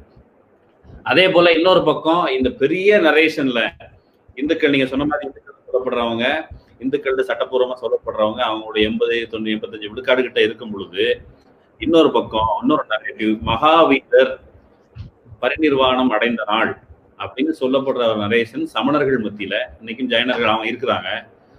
ஆனா அது அவ்வளவு கவன ஈர்ப்புக்கு ஆளாவதில்லை. இது ஏன்? அது என்ன கதை? மகா நிர்வாணம், இது நம்ம மகா பரிநிர்வாணம், மகாவீரர் முக்தி அடைந்த நாள், அது என்ன கதை? அது அந்த குறித்து சொல்லுங்களேன். இல்ல, அதுக்கு முன்பு நீங்க இந்த மகிஷாசுரன் பற்றி சொன்னதுனால ஒரே ஒரு சின்ன குறிப்பை நான் சேர்த்து சொல்ல விரும்புறேன். நீங்க பாருங்க, தேவி பாகவதம் என்கிற புராண நூல் மகிஷாசுரன் வதை பற்றி ரொம்ப விரிவா பேசு. மகிஷம் என்றால் எருமைன்னு அர்த்தம். மகிஷாசுரனை அந்த வர்ணனைப்புக்குள்ள போனீங்கன்னா உண்மையிலேயே ஒரு எருமை மாட்டுடன் உறவு கொண்டது, அதன் காரணமாகத்தான் மகிஷாசுரன் பிறந்தான்னு எழுதி வச்சிருக்காங்க. இதுக்கு நான் தருவேன் விவரிப்பு என்னன்னா, அந்த முக உருவம் நிறம் இதை வச்சு இப்ப நம்ம திட்டது இல்லையா, அவன் கிடக்குறான் எருமை, பாரி அப்படி எருமை மாடு மாதிரி இருக்கான். அப்ப இந்த வெளியிலிருந்து வந்த ஆரியர்களுக்கு அன்றைக்கு இங்கு வாழ்ந்த பூர்வ குடிகள் ஆகிய இந்த அசுரர்கள், இவங்களுடைய நிறம் கருப்பு, இவங்களுடைய அந்த திராவிட முகம் மூக்கு சப்ப, அப்ப இந்த மாதிரியான அந்த ரேஸ், அந்த மரபினம் அது முற்றிலும் உங்களுக்கு மாறுபட்டதா இருக்குது. அவங்கள இவங்க எருமை என்று சித்தரிச்சிருக்கலாம். அந்த சித்தரிப்பை உண்மையாக்குறது உண்மை. நம்ம திட்டம் ஒருத்தவங்க எருமைன்னு சொல்லி திட்டுனா, படம் போட்டா முகத்தை எருமையாவே படம் போட்டா என்ன ஆகும்? ஆனா பாருங்க, அது அப்படியே எஸ்டாப்ளிஷ் பண்ணிருக்கா. இப்பவும் மகாபலிபுரத்துல மகிஷாசுர வர்த்தினி அந்த இது இருக்குது, அந்த சிற்பம் அப்படியே அந்த அந்த அசுரனுடைய முகம் எருமை முகமாவே தான் இருக்குது. அப்ப அப்படியெல்லாம் நம்மளை இழிவுபடுத்தினார்கள். இந்த மக்களுடைய பூர்வகுடி மக்களுடைய அவங்களுடைய உருவத்தை நீங்க தேவி பாகவதம்னு ஒரு புராணம் இருக்குங்க, அதுல மகிஷாசுரன் வதம் பற்றி விரிவா வருதுங்க. ரொம்ப கேவலமாக மகிஷனை பற்றி, மகிஷாசுரனை பற்றி மிக கேவலமாக அவனுடைய உருவத்தை பற்றி, அவனுடைய முகத்தை பற்றி, அவனுடைய நிறத்தை பற்றி தேவி கேலி செய்வதாக அப்படியே வந்துகிட்டே இருக்கு. அப்ப இந்த ஒரு பெரிய ஒரு மோதல் என்பது ஆரியர்களுக்கும் திராவிடர்களுக்கும் இடையில நடந்திருக்கு. அன்றைக்கு அவங்களுடைய பெயர், ஆரியர்களுடைய பெயர் தேவர்கள், திராவிடருடைய பெயர் அசுரர்கள், அரக்கர்கள், ராட்சசர்கள் என்று பல வகையான பெயர்கள்ல அந்த மக்கள், இந்த பூர்வ குடிகள் வாழ்ந்திருக்காங்க. அவங்களுடைய மிச்ச சட்டம் தான் இப்பொழுதும் ஜார்க்கண்டிலும் பீகாரிலும் இருக்கக்கூடிய இந்த அசூர் ட்ரைப் என்கிற விஷயம் ஒண்ணு. அதனாலதான் அவங்க துக்கத்தை என்னவா கொண்டாடுறாங்க. ஏன்னா அதே பிரச்சனை தான் இங்க. இன்னொரு விஷயமும் அவங்க ரொம்ப சாதாரணமா இப்ப தமிழ்நாட்டுல சிலர்கிட்ட பேசும் பொழுது நாங்கள் இந்துக்கள் இல்லைன்னு சொல்லுவாங்க. இப்போ சீமான் போன்றவர்கள் சொல்றாங்க, திராவிட இயக்கத்தோடு சொல்ற கேள்விப்பட்டிருக்கிறேன். அவங்களுக்கு அந்த பழங்குடிகளுக்கு சீமானையும் தெரியாது, திராவிட இயக்கத்தவர்களையும் தெரியாது, பெரியாரையும் தெரியாது. ஆனா சாதாரணமா நீ அவங்கள்ட்ட போய் புழங்கி பேசி பாருங்க, அவங்க இந்துக்கள்னு யாரையோ குறிப்பிடுறாங்க, இந்துக்கள். ஆனா அவங்க நாங்கள் இந்துக்கள் ஆக்கப்பட்டோம், பிரிட்டிஷ்காரங்க தான் எங்களை இந்து பட்டியல சேர்த்துக்கிட்டாங்க. எப்படி தமிழ்நாட்டுல தேவேந்திர குல வேளாளர்கள் எங்களை தவறி பட்டியல் சாதிகள் சொல்ற மாதிரி இந்துக்கள்னு தவறா சொல்லிட்டாங்க. நாங்க இந்துக்கள் இல்லை, எங்களுடைய கடவுள் வேற, எங்க சாமி வேற, எங்க பண்பாடு வேற. ரொம்ப சாதாரணமா இந்துக்கள் எங்களுடைய ஆக்கிரமிப்பாளர்கள் சொல்றாங்க. அந்த மக்கள்கிட்ட போய் பேசினா தெரியும். அதாங்க ஒரே நரேட்டிவ், சிங்கிள் நரேட்டிவ். அந்த சிங்கிள் நரேட்டிவ்ல நிறைய கதைகள் இது குறித்து சீக்கியர்கள் மத்தியில ஒரு கதை இருக்குது, சமணர்கள் மத்தியில ஒரு கதை இருக்குது. அதுதான் அந்த மகாவீரர் முக்தி அடைந்த நாள். இது என்ன கதை? சமணர் இது குறித்து இல்ல பழையபடி நீங்க ஒண்ணு மிக முக்கியமான விஷயத்தை தொட்டுட்டீங்க. அதனால கொஞ்சம் லேசா சொல்லிட்டு நான் மகாவீரருக்கு வர்றேன். இப்ப பாருங்க, இந்த இந்துக்கள் என்பது, இந்து மதம் என்பதே பின்னாடி சட்டபூர்வமாக வெள்ளக்காரர்களால் ஆக்கப்பட்டது. இந்த சொல்லாடலும் முஸ்லிம்கள் கொடுத்ததுதான். நான் சொல்ல வர்றேன், அன்றைக்கு இருந்த மதம் என்பது வேத மதம். இந்த ஆரியர்களுடைய மதம் அன்றைக்கு இந்துங்கிற சொல்லே கிடையாது, வேத மதம். இந்த வேத மதவாதிகள் அவங்க எண்ணிக்கையில குறைவா இருந்ததுனால ஆள்பலம் சேர்க்கறதுக்காக பின்னாடி என்ன பண்ணிட்டாங்கன்னா பல்வேறு இதர மதத்தவங்களையும் இதுல கொண்டாந்து சேர்த்துக்கிட்டாங்க. அதனாலதான் இன்றைக்கு இந்து மதத்துக்கான இலக்கணம் என்னவா இருக்குது? முஸ்லிம் அல்லாத, கிறிஸ்தவர் அல்லாத, பார்சி அல்லாத, இப்படித்தானே இருக்கவங்க எல்லாரும் இந்து மதம் என்று சொல்லக்கூடிய வினோதம். அது நம்ம அதை ஒண்ணு புரிந்து கொள்ளணும். இப்படி புரிஞ்சுக்கலாமா? பிரிட்டிஷ்காரங்க, வெள்ளையர்கள், கிறிஸ்துவை நம்பி கொண்டிருந்தவர்கள் இந்தியாவுக்கு வந்து ஒரு மத மாற்றத்தில் ஈடுபட்டாங்க. அந்த மத மாற்றம் என்பது இந்தியாவில் இருக்கிற பரவலா இருந்த பழங்குடி மக்கள் எல்லாரையும் அவங்க இந்துவா மதம் மாத்தினாங்க. இந்துங்கிற பட்டியல் கூட முடியும். அவங்க செய்த மிகப்பெரிய மத மாற்றம் இந்து மத மாற்றம் தான். அப்படி புரிஞ்சுக்கலாமா? இல்ல நான் அப்படி சொல்ல விரும்பல. ஏன்னா அதற்கு முன்பே இவங்க வந்து ரொம்ப சாதுரியமாக பல மதத்தவரையும் இணைச்சிட்டாங்க.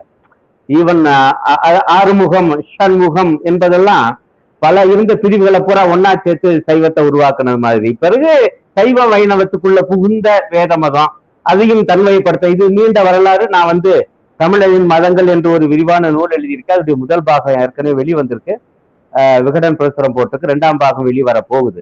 அது இது தனியாக பேசு. நான் இங்க சொல்ல வர்றது என்னன்னா, நீங்க வந்து ஒட்டுமொத்தமாக இந்துக்கள், இந்து மதம் என்று அத ஒரு வெறுப்பு பார்வையில பார்க்க வேண்டிய அவசியம் இல்லைங்கிறேன். அதற்குள் இருக்கக்கூடிய பழைய வேத மதத்தினுடைய திருவிளையாடல் இவையெல்லாம், இந்த புராணங்கள், இதிகாசம் எல்லாம் இந்து மதத்தினுடையவை அல்ல. இது வேத மதத்தினுடையவை, பிராமணிய மதத்தினுடையவை. இந்து மதம் என்பது ஒரு பெரிய கூட்டமைப்பு, அது ஒரு பெடரேஷன். அதற்குள் இருக்கக்கூடிய ஒரு பிரிவு தான் இந்த வேத மதம், இந்த பிராமணிய மதம். அது இதர பிரிவுகளையும், இந்து மதத்தில் இருக்கக்கூடிய இதர பிரிவுகளையும் ஆள பார்க்கிறது, ஆதிக்கம் செலுத்த முனைகிறது, அவற்றையும் சமஸ்கிருதமயமாக்க பார்க்கிறது என்கிற பார்வை வேண்டுங்கிறேன் நான். அது பற்றி நம்ம விவாதிக்கலாம். இப்ப இந்த மகாவீரர் அந்த பரிநிர்வாணம் அடைந்த விஷயத்துக்கு வர்றேன். நீங்க பாத்தீங்கன்னா எல்லாரும் கவனிக்கிறாங்களோ இல்லையே தெரியல, இந்த தீபாவளி தினம் என்பது ஒவ்வொரு ஆண்டும் தேதி மாறலாம். ஆனா அது ஐப்பசி மாத அமாவாசையை ஒட்டித்தான் வரும். ஒண்ணு அதற்கு அடுத்த நாளோ அல்லதுக்கு ஒட்டியோ இந்த மகாவீரர் பரிநிர்வாணம் அடைஞ்ச நாளும் வரும். இப்ப நாளைக்கு தீபாவளி, நாளை மறுநாள் மகாவீரர் பரிநிர்வாணம் அடைந்த நாள், இந்த நவம்பர் 15. இது ஏன் இப்படி ஒண்ணுக்குள்ள ஒண்ணா வருது அப்படின்னா, 2400 ஆண்டுகளுக்கு முன்பு மகாவீரர், அந்த வார்த்தை மத வார்த்தை, பட் இயல்பாக அவரு மறைஞ்சிடுறாரு. ஆனா அந்த வார்த்தை அவங்க பயன்படுத்த, ஆமா அப்போ நான் முக்தி அடைஞ்ச நாள்பாங்க, பரிநிர்வாணம் அடைஞ்ச நாள்பாங்க. சாதாரண மனிதர்களுக்கு அதுவும் இறப்பு தான். ஆனால் மதவாதிகளுடைய நம்பிக்கையினால நம்ம இந்த சொல்லாடெல்லாம் கவனமா பயன்படுத்த வேண்டும். அதனாலதான் பரிநிர்வாணம்னு சொல்றேன். ஆக அவர் மறைந்த நாள், அந்த நாளை பாருங்க, அது வந்து ஒரு நள்ளிரவு தாண்டி ஒரு அதிகாலை நேரம் என சொல்லப்படுது. அப்பொழுது அவர் வந்து அவங்களுடைய நம்பிக்கையின் அடிப்படை என்ன, சமணத்துக்கு வந்து மறுஜென்மத்துல நம்பிக்கை உண்டு, பூர்வ ஜென்மங்கள்லாம் உண்டுன்னு. கடவுள் நம்பிக்கை கிடையாது. ஆனால் இந்த ஜென்ம நம்பிக்கை என்பது உண்டு. மூல பௌத்தத்தில் அது கூட கிடையாது. அதனால இவங்க என்ன பண்ணாங்கன்னா, அவருடைய நினைவை போற்று வகையில தீப ஒளி, தீபாவளி, ஆவலி அப்படின்னா வரிசைன்னு அர்த்தம். தீபங்களை ஏற்றி வச்சு அவருடைய நினைவை போற்றுவது என்று அந்த நாளை அவங்க வந்து கடைபிடித்தார்கள் என்பதுதான் சமண இலக்கியங்கள் தருகிற முக்கியமான ஒரு செய்தி. இப்ப வந்து வரலாற்றாளர்கள் என்ன சொல்றாங்கன்னா, இப்ப பாருங்க, வேத மதத்தை பொறுத்தவரையில, பிராமணிய மதத்தை பொறுத்தவரையில சமணம் எதிரி மதம், புத்தம் எதிரி மதம். ஆகைய எதிரி மதத்தை சார்ந்த இந்த மகாவீரர் மறைந்த நாளை இவங்களை பொறுத்தவரையில அது வந்து ஒரு கொண்டாட்டம் தான். ஒரு பக்கம் நரகாசுரன், நீங்க போற போக்குல சொன்னீங்க, பௌத்தம் எதிரி மதம், சமணம் எதிரி மதம் வேத மதத்துக்கு. ஆனா இந்துத்துவவாதிகளுக்கோ அது அது இங்கே தோன்றியதால் அது ஒரு இந்துத்துவ எல்லைக்குள்ள வருகிற மதமாக ஆயிடுச்சு. வேத மதம் நீங்க சொல்றதுக்கு எதிராக இருக்கலாம், அதுக்கு முரண்கள் இருக்கலாம். ஆனா இந்துத்துவவாதிகள் அதையும் இந்து மதம் தான், இந்து பிரதேசத்தில் அதனுடைய அதை உருவாக்கியவர்கள் பிறந்த நாள். ஸோ அது இந்து மதம் தான், வெளியெல்லாம் கொண்டு போக முடியாது. இஸ்லாமும் மட்டும்தான் அது அந்நிய மதங்கள், இதெல்லாம் எங்க மதம் அப்படின்னு சொல்றாங்க. அதாங்க திருதராஷ்டிர ஆலிங்கனங்க, அது ரொம்ப காலமா நடந்துட்டு இருக்குங்க. நீங்க இவங்க இப்படி பேசுறாங்கல்ல, ஆதி சங்கருடைய நூல்லாம் எடுத்து பாருங்க. அவர் புத்தத்துக்கு எதிராக எவ்வளவு கடுமையாக வாதிட்டு இருக்கிறார், பேசி இருக்கிறார். அப்ப அதெல்லாம் என்ன அர்த்தம்? சரி, அவ்வளவு கூட வேணாம், நம்ம தமிழ் இலக்கியத்துக்கு வருவோம். பெரிய புராணத்துல சமணர்களை எழுத்து எவ்வளவு, அது ஒரு பெரிய சர்ச்சை இருக்குது. கழுவுல ஏற்றதாக பெருமையோடு சேக்கிழார் பாடி இருக்காரு. அவன் சமணர்கள் கழுவுல ஏற்றப்படுகிற அந்த காட்சியை பார்த்துக்கிட்டே இருக்காரு திருஞான சம்பந்தர். நான் சொல்லல, சேக்கிழார் பாடுறாரு. தடுக்காமல் வேடிக்கை பார்த்தார் என்று பாடியிருக்காரு சேக்கிழார். எவ்வளவு கொடூரங்க கழுவேற்றங்கிறது. நீங்க அந்த காட்சியை நீங்க கற்பனை பண்ணி பாருங்க. இங்க இருந்து இப்படி ஆசன வாய்க்குள்ள விட்டு ஒரு கத்திய கபாலத்தை உடைச்சிட்டு வெளியே வர வச்சா கொடூர சாவு. அப்ப அத்தகைய சாவையும் வேடிக்கை பார்த்தார். அப்ப நான் அந்த அளவுக்கு சமணம் எதிர்மதங்கிறேன். அதே போல புத்த நந்தியினுடைய தலையில் இடி விழுந்தது என்று பாடி இருக்கிறார் சேக்கிழார். அதனால எதிர்மதங்கள். இப்ப என்னன்னா, இஸ்லாம் கிறிஸ்தவம் வந்த பிறகு சாதுரியமாக அட விடுங்க, என்னதான் இருந்தாலும் சமணமும் புத்தமும் இந்த மண்ணில் பிறந்ததுதான், அதுதான் வெளி மதம் அப்படி. ஆனா அதெல்லாம் வராத பொழுது இந்த ரெண்டு மதங்களை எடுத்து எவ்வளவு கண்ண கொடூரமாக நீங்க யுத்தம் புரிஞ்சுக்கிறதுலாம் எங்களுக்கு தெரியும். மூவர் தேவாரத்துல சம்பந்தரும் நாவுக்கரசரும் ஏன் சுந்தரரும் கூட. ஆனா அதுல ரொம்ப அதீதமா பாடினது சம்பந்தர் தான். கடுமையாக புத்தர்களையும் பௌத்தர்களையும் சமணர்களையும் இழிமொழிகளால், அதே சொல்றேன், இழிமொழிகளால் திட்டி பாடி இருக்கிறார். அப்ப இதெல்லாம் ஆதாரமா இருக்குது, இதெல்லாம் அவங்க மறுக்க முடியாது. அதனாலதான் நான் சொல்றேன், அதே அவங்க எதிரியாத்தான் இருந்தாங்க.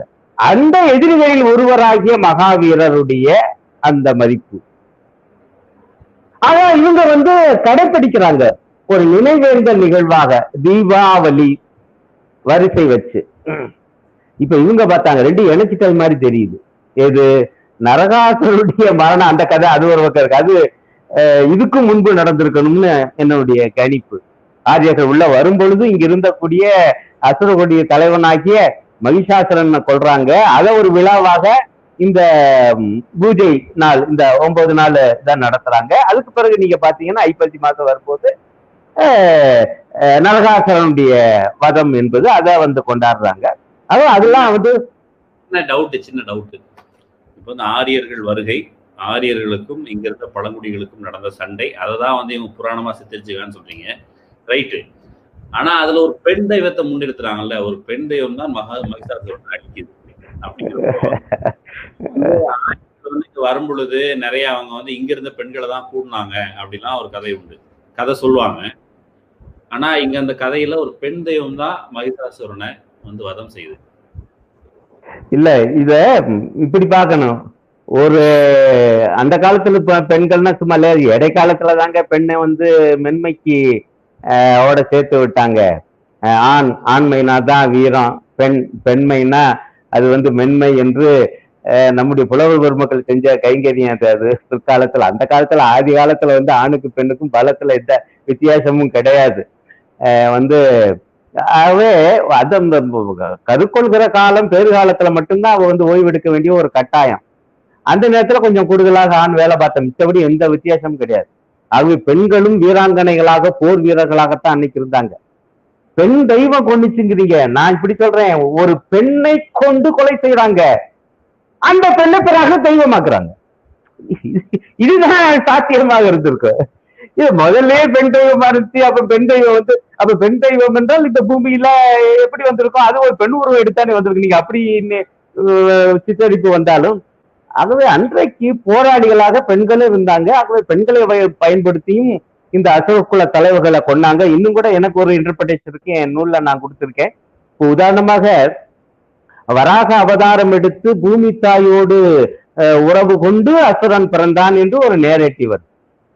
இந்த விவரிப்புக்கு என்ன காரணமா இருக்கலாம் என்று நான் சொல்றேன்னா, வெளியிலிருந்து வந்த ஆரியர்கள் பூமியோடு கலந்தார்கள். என்ன அர்த்தம்? இந்த பூமியை சார்ந்த ஒரு பெண்ணோடு கலந்து அந்த கலப்பிலே பிறந்த அசுரன் ஒரு பூர்வகுடி மகன் என்று என்கிற அடிப்படை. ஏன்னா மனு ரொம்ப தெளிவா சொல்லிட்டாரு, உயர் வர்ணத்தவங்க தாழ்ந்த வர்ணத்து பெண்ணோடு பிறந்த அவங்க எல்லாம் சூத்திரர்கள்,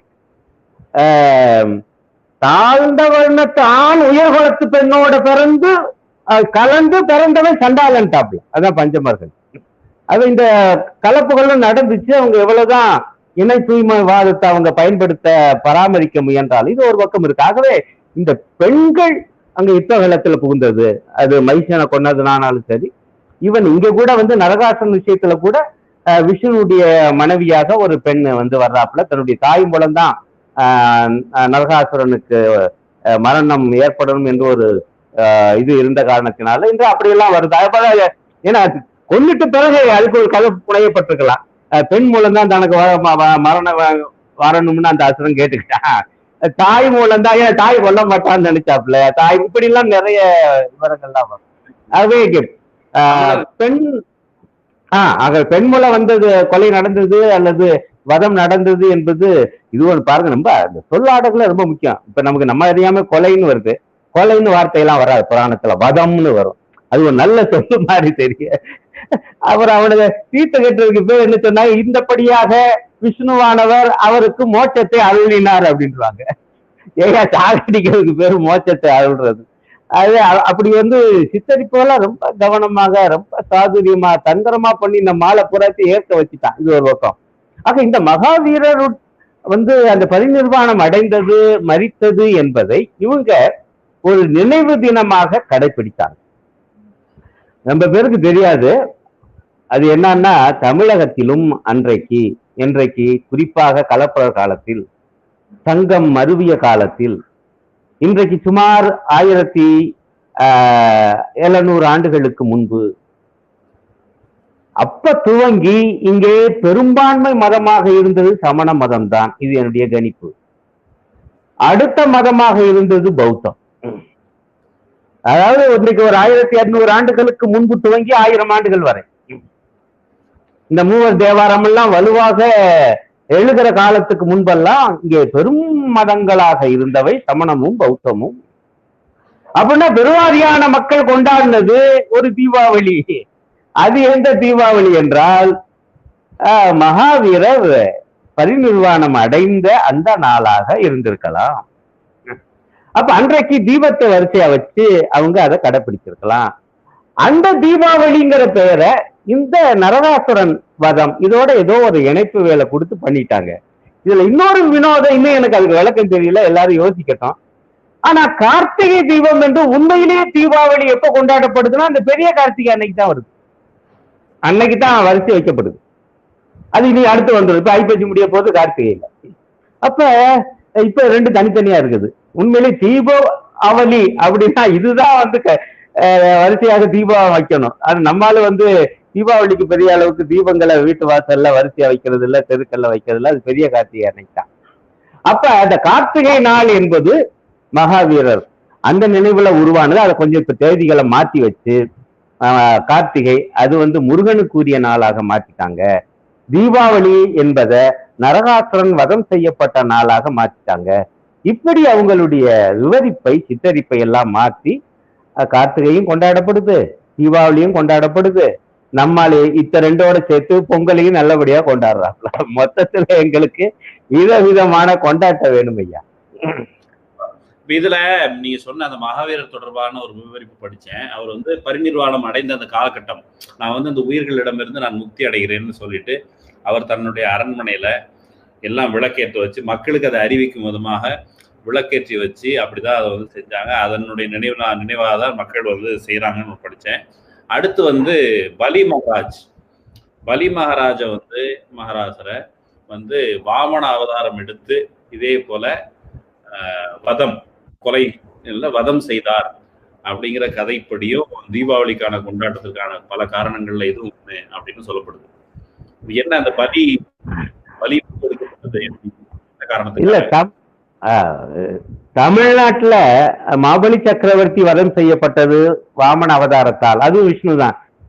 இங்க விஷ்ணுடைய 10 அவதாரங்கள்ல 9 அவதாரங்களும் யாராவது அசுர சக்கரவர்த்தியை வதம் செய்வதாகத்தான் இருக்கு. 10வது அவதாரம் இன்னும் நடக்கல, கல்கி அவதாரம் வரப்போகுது. அதையும் நான் இந்த புராணங்கள்லாம் படிச்சதுங்கிற முறையை சொல்றேன். அந்த கல்கி அவதாரம் எதுக்காக வரும்னா இந்த வர்ணாசிரமத்தை மீட்டெடுப்பதற்காகவே தெளிவா பச்சையா எழுதி வச்சிருக்காங்க. அதுதான் இன்னைக்கு நடந்துட்டு இருக்கோன்னு கூட எனக்கு பண்ணுவோம் எப்பவுமே. சரி, அது ஒரு புறம் இருக்கட்டும். இந்த வாமன அவதாரத்தை நான் படிச்ச வரைக்கும் இந்த நூல்லையும் அதை பத்திலாம் நான் விரிவா பேசியிருக்கேன். அதை நீங்க பாருங்க. என்னுடைய கணிப்புல வடக்க அங்கிருந்து வரிசையாக வடதுருவ பகுதியிலிருந்து கிளம்பி அப்படியே கொஞ்சம் கொஞ்சமா வந்து ஈரான் வழியாக கைபர் கணவாய் வழியாக சிந்து நதி தீரத்தை அடைஞ்சு வடபகுதியில பரவி அப்ப ஏற்பட்ட மோதல் அங்கிருந்த பூர்வகுடிகளுடன் இந்த அசுரர்கள் உள்ளிட்டவங்களுடன் ஏற்பட்ட மோதல்ல அந்த அசுரர்கள் மேலும் மேலும் தெற்கு நோக்கி விரட்டப்படுறாங்க. இதுக்கு நான் என்ன ஆதாரம் சொல்றேன், இந்த புராணங்கள்ல பூரா நீங்க பாத்தீங்கன்னாங்க, உதாரணமாக இந்த மகிஷாசுரன் வதத்திலே நீங்க பாத்தீங்கன்னா மகிஷாசுரன் வதம் செய்யப்படுறாப்புல. அதுக்கு பிறகு நீங்க பாத்தீங்கன்னா அதுல மிஞ்சினவங்க எல்லாம் பாதாள லோகம் நோக்கி ஓடினார்கள்னு வருது, திரும்ப திரும்ப வருது பல புராணங்கள். இப்ப வடக்குல இருக்கிறவங்களுக்கு எதுங்க பாதாள லோகம்? பாதாள லோகம்னா பூமிக்கு அடியிலேயே நம்மால் பிடிச்சிக்கிட்டாங்க. அப்பனா கீழ் கைலாயம், இமயமலை கைலாயம், இது உலகமே இந்த துணைக்கண்டத்தை தான் புரிஞ்சுக்கிட்டாங்களா? ஆமா, அவ்வளவுதான். ஏன்னா இயல்பு தானுங்க. இன்னைக்கே நமக்கு ரொம்ப பேருக்கு நீங்க போய் யார்ட்டையாவது கேளுங்க, ஆஸ்திரேலியான்னு ஒரு பகுதி இருக்கான்னு எவ்வளவு பேருக்கு தெரியும். உதாரணத்துக்கு சொல்ல வர்றீங்க. அது அன்றைக்கு எப்படி இந்த பூகோள ஞானம் எந்த அளவுக்கு இருந்திருக்கும்?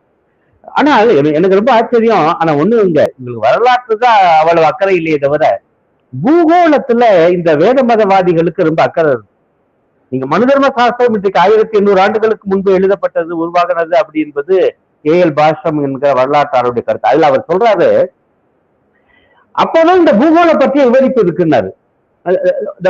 India the wonder gate of India நூல்ல நான் இப்ப மீண்டும் போய் படிச்சு பார்த்தேன். நம்முடைய இந்திய அரசுடைய கலாச்சாரத்துறை அதை வெளியிட்டிருக்கு. மனு சாஸ்திரம் பேரு த wonder that was India, India எனும் அதிசயம், ஏஎல் பாஷ்யம். ரொம்ப எளிமையா இருக்கும் இந்திய வரலாறு படிக்கிறதுக்கு. அது ஒரு அறிமுக நூல், ஆனா ரொம்ப ஆழமான நூல் படிக்கிறதுக்கு. ஆனா ரொம்ப சுவையா இருக்கும். அந்த மாதிரி ஒரு வரலாற்று நூல். எனக்கு எப்பவுமே அதான் முதல்ல நான் படிச்சேன் அந்த காலத்துல. ஏன்னா ரொம்ப எளிமையா இருந்துச்சு.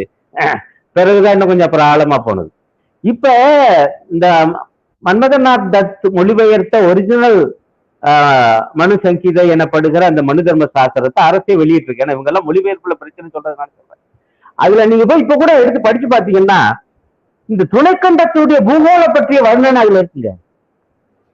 ஆரியவர்த்தம்னா என்ன, ஒவ்வொரு பூமியை பத்தியும், மிலேச்சர்களுடைய பூமி இது, அந்த வார்த்தைகளை நான் அப்படி சொல்றேன். அது அவங்களுக்கு பூகோள ஞானம் இருந்துச்சு இந்திய துணைக்கண்டத்தை பற்றி.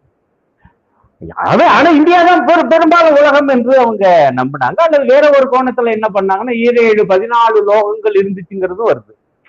அப்ப இன்னும் இந்த பூமி இன்னும் பறந்துபட்டதாக இருக்கலாம் என்கிற ஒரு ஊகம் எல்லாம் இருந்துச்சு. அது புராண அடிப்படையில பேசப்பட்டு. பட் நான் இங்க சொல்ல வருகிற விஷயம், இப்படி வடக்க வந்தவங்க பாதாள லோகத்துக்கு விரட்டி அடித்தாங்க இந்த அசுரர்களை. அப்படித்தான் தெற்க வர்றாங்க, விந்திய மலையை தாண்டி. விந்திய மலையில இருந்து தெற்க வர்றதுக்கு ஒரு கணவாயிரு, அது வழியாக இங்க வர்றாங்க. அப்படி வந்த பிறகும் கூட அவங்கள விரட்டிக்கிட்டே வர்றாங்க. ஏன்னா இங்கிட்டு வர இங்கிட்டு இந்த பக்கமும் வளமான பூமி வருது. கங்கை தீரம் எப்படி வளமானதோ அதே போல இந்த பக்கம் கோதாவரி பிரம்மபுத்திரான்னு கடைசியா இங்க வைகை நதி வரைக்கும் வர்றாங்க. அப்ப அந்த மோதலும் கூடலும் மோதலும் எல்லாம் நடந்துகிட்டே இருக்கு. அதுல ஒன்றுதான் கேரள பகுதியில அந்த அசுரர்களுடைய தலைவனாகிய மாபலி. அந்த மாபலி சக்கரவர்த்தி பாருங்க, அவங்கிட்ட ஒரு சின்ன உருவமா போய் வாமனன் ஒரு 3 அடி நிலம் கேட்டாப்ல. அந்த வாமனுடைய வர்ணிப்பெல்லாம் ரொம்ப தெளிவா இருக்குது, ஆரியர் தான் என்று. நான் அதை பூராமே ஆதாரத்துடன் எடுத்து காமிச்சிருக்கேன். அப்ப நான் போய் 3 அடி கேட்கிறாப்புல. 3 அடி பார்த்தா கடைசியா முழு உலகத்தையும் கொடுக்க வேண்டி இருக்குது. ஏன்னா ஒரு அடியில பூமி அளந்தாச்சு, இன்னொரு அடியில வானத்தை அளந்தாச்சு, 3வது அடி எங்க வைக்க, எந்த என் தலை, இது என்ன அர்த்தம்? பூமியே ஒழுங்கின பிறகு பூமியில இருந்த மாபலியுடைய தலை மட்டும் தனியா இன்னொரு இடத்துல இருக்குமா? இதெல்லாம் ஒரு கற்பனை. இதோடைய அர்த்தம் என்ன? மாபலி சக்கரவர்த்தி தீர்த்து கட்டியாச்சு. இருந்து ஒரு நிலத்தகராறுன்னு தான் புரிஞ்சுக்க முடியுது இல்லையா? ஒரு ஆமா, நிலத்தகராறுல ஆக்கிரமிப்பு. மாபலி சக்கரவர்த்தி 3 அடி இடம் கொடுத்தாரு. 3 அடியை வாங்கிட்டு முழு சாம்ராஜ்யத்தையும் கைப்பற்றி விட்டார்கள். இதுதான். ஆனா பாருங்க, மாவலியத்தான் நினைவு கூறுறாங்க மலையாளி மக்கள், இந்த ஆக்கிரமிப்பாளனாகிய வாமனன் அல்ல. அதனாலதான் ஓணம் பண்டிகை. ஓணம் பண்டிகை நீங்க சொன்னீங்கல்ல, நரகாசுரனுக்கு இப்படி நேரத்தையை கொடுத்து இந்த பண்டிகையை கொண்டாடல. ஆனா நம்ம மலையாளிகள் அவங்க புத்திசாலித்தனமா ஏற்கனவே அந்த நேரத்தையும் தான் வச்சிருக்காங்க. அவங்க மாவலியை கொண்டாடும் வகையில் தான் ஓணம் பண்டிகை கொண்டாடுறார்களே ஒழிய வாமன அவதாரத்தை அல்ல. அதனாலதான் RSS இப்ப கூட அந்த விவரிப்பை மாத்த ஒரு முயற்சி பண்ணுச்சு. வாமன ஜெயந்தி அப்படின்னு ஒரு நெட்ல ஒரு இது போட்டு விட்டாரு பாஜக தலைவர் ஒருத்தர். கடும் எதிர்ப்பு கேரளாவில். இது வாமன ஜெயந்தி அல்ல, எங்க ஓணம் பண்டிகை, எங்களுடைய மாப்பிள்ளை சக்கரவர்த்தி வர்றாதியா எங்களை பாக்குறதுக்கு, அவருடைய விசிட்டு வருஷந்தோறும் நடக்குதியா, அவரை வரவேற்கத்தாயா நாங்க இவ்வளவு அலங்காரத்துடன் பண்றோம் அப்படின்னு. அதுவே இந்த ஒவ்வொரு புராணத்துக்குள்ளே எல்லாத்துலயும் இருக்குன்னு சொல்ல முடியாது. இந்த முக்கியமான விவரிப்புக்குள்ள சில வரலாற்று செய்திகள் இருக்கு. அதையும் புரிந்து கொண்டு நீங்க பண்டிகையே கொண்டாடுங்க, ஆனா ஒரு புரிதலுடன் கொண்டாடும் பொழுது இன்னும் கூட நன்றாக இருக்கும் என்றுதான் நான் சொல்ல வரேன். சொன்னது போல இன்னும் நிறைய கதைகள் உண்டு. எல்லா கதைகளையும் நம்ம இந்த ஒரே நிகழ்ச்சியில பேசிட முடியாது. சீக்கியர்கள் தனியா கதை வச்சு அவங்களுக்கு ஒரு கதை இருக்குது, அசாம்ல ஒரு கதை இருக்குது, அப்படி நிறைய கதைகள் உண்டு. தமிழகத்தை பொறுத்த அளவுக்கு அயோத்திதாசர் அவரும் ஒரு தீபாவளி கதை சொல்றாரு. நல் எண்ணெய், எள்ளுல இருந்து எடுக்கப்பட்ட எண்ணெய், அதை நம்ம கண்டுபிடிக்கப்பட்டது தொடர்பான கொண்டாட்டம்னு சொல்றாரு. இந்த கொண்டாட்டங்களுக்கு அப்பால இந்த கொண்டாட்டங்கள் தொடர்பாக நான் என்னுடைய முகநூல் பக்கத்துல ஒரு பதிவு போட்டிருந்தேன். அந்த பதிவுல அதுதான் நினைவுபடுத்தணும். அது குறித்து நம்ம விரிவா பேசணும். ஆனா கிட்டத்தட்ட 1 மணி நேரம் ஆயிடுச்சு. அதை பத்தி ஒரு கருத்து கேட்டு அதுல ஒருத்தர் சொல்லியிருந்தாரு, எல்லா கதைகளும் ரைட்டுங்க, ஆனா ஒரு கதை இருக்குது. அந்த கதை எதுன்னு கேட்டா, அந்த கம்பி மத்தாப்ப சிலர் அதை வெடிச்சு கொண்டாடுற ஒரு செட்டு குழந்தைகளும், அப்புறம் அந்த கம்பி மத்தாப்ப பொறுக்கி எடுத்து அதனால் ஜீவனம் செய்கிற குழந்தைகளும் நிறைய கதைகள் இருக்குது. அந்த கதை தான் என்னோட சிறு வயதுல இருந்து இருக்குன்னு சொன்னாரு. அந்த பிரச்சனையை நம்ம கவனத்தில், கொரோனா நெருக்கடி, பயங்கரமான பொருளாதார நெருக்கடிக்கு இடையில மக்கள் இந்த கொண்டாட்டங்களை செய்யறாங்க. உண்மையிலே கொண்டாடுறதுக்கு தலைவர்கள் தங்களுடைய கடமைக்கு வாழ்த்துக்கள் சொல்லிட்டு இருக்காங்க. உண்மையில மக்கள் கொண்டாடுகிற பொருளாதார நிலைமைகள்ல இருக்கிறாங்களா? இந்த கதைகளுக்கு எல்லாம் அப்பால் சமகாலத்துல இருக்க கொரோனா கதைகள் இதை விட வேற விதமான கதையா இருக்குது. கொரோனாங்கிற ஒரு எதிரிதான் இன்னைக்கு பொது எதிரி போல. இன்னைக்கு கொரோனா, அப்புறம் பொருளாதாரம், மக்கள் எப்படி கொண்டாடுறது, அது குறித்தே நம்ம பேசி முடிக்கலாம். இல்ல அது சொன்னீங்களே கம்பி மத்தாப்பு, அருமையான ஒரு பாருங்க. இது ஒரு இது ஒரு முக்கியமான சித்தரிப்பு. ஆனா இது கதை இல்லை, இதான் வாழ்க்கை. இது வாழ்க்கை சித்திரம்.